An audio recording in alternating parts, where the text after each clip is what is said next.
Bonjour Michel.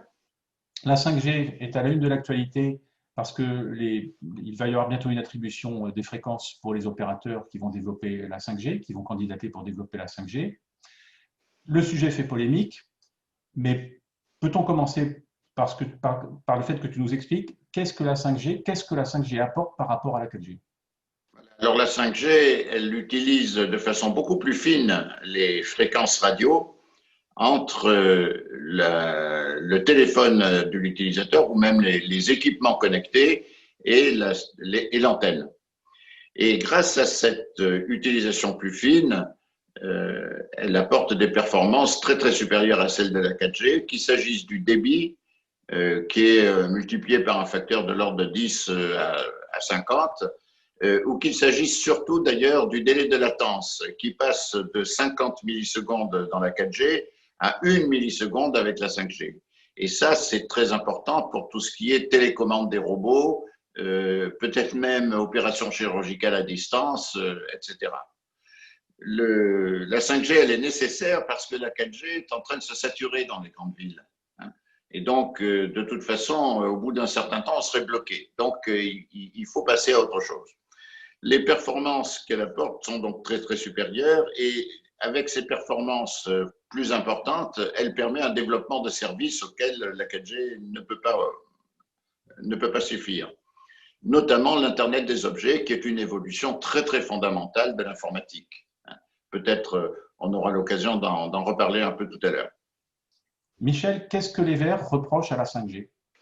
Oui, alors, ils disent que l'utilité n'est pas évidente, ils disent qu'il y a une forte consommation d'énergie, ils disent que la 5G va utiliser les métaux rares, qu'elle va accroître le nombre des déchets non recyclables, et ils parlent d'un impact sanitaire des ondes qui serait mauvaise pour la santé, ils parlent de l'accaparement des données personnelles qui est un risque, ils parlent aussi d'un maintien de la fracture sociale, ils préfèrent la fibre optique à la 5G, etc. Bon.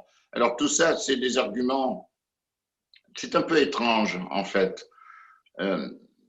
Ils considèrent une nouvelle technique sans faire le bilan de ses défauts et de ses apports. Si ça se trouve, la 5G, elle apporte beaucoup à l'écologie, en permettant notamment de rendre plus fluides les transports, de rendre plus fluide l'autorisation des automobiles.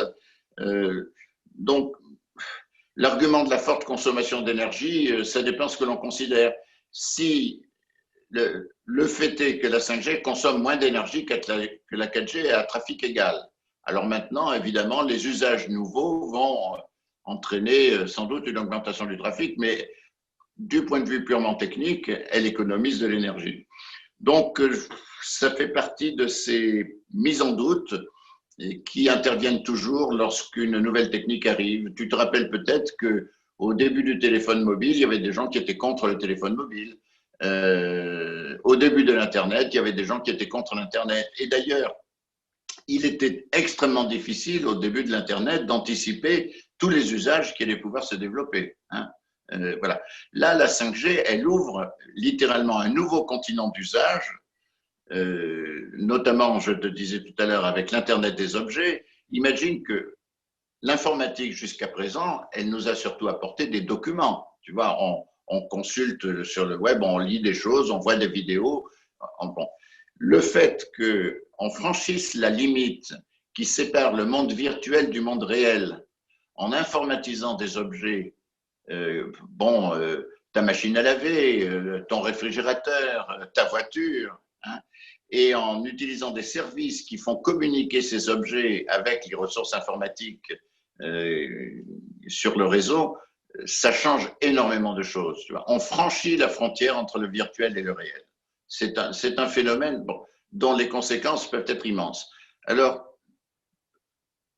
c'est vrai qu'il est difficile pour l'intuition d'anticiper tout ça. Je le reconnais, mais d'un autre côté, en nier l'utilité, ça me paraît franchement superficiel.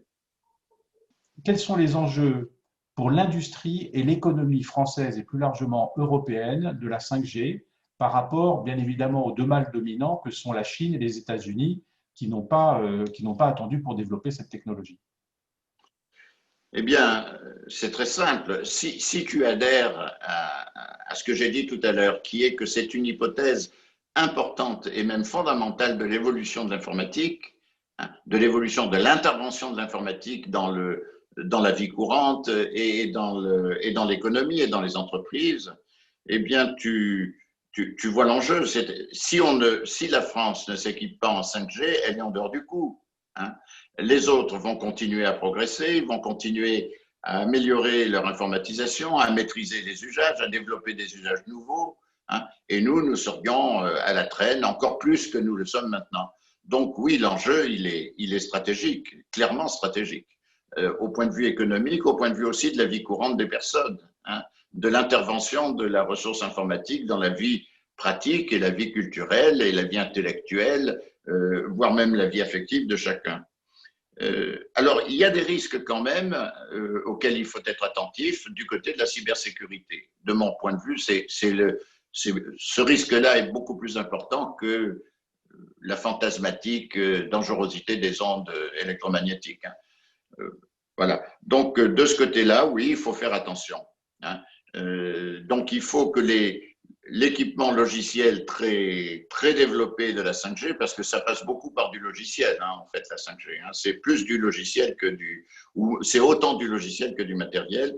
Eh bien, il faut que du point de vue du logiciel, les dispositifs qui préservent la cybersécurité soient activés et soient efficaces. Donc, c'est un point auquel il faut être attentif. Merci beaucoup, Michel, et au plaisir de te redonner la parole dès qu'un sujet d'actualité du numérique sera à l'ordre du jour. Merci, Jean-Philippe.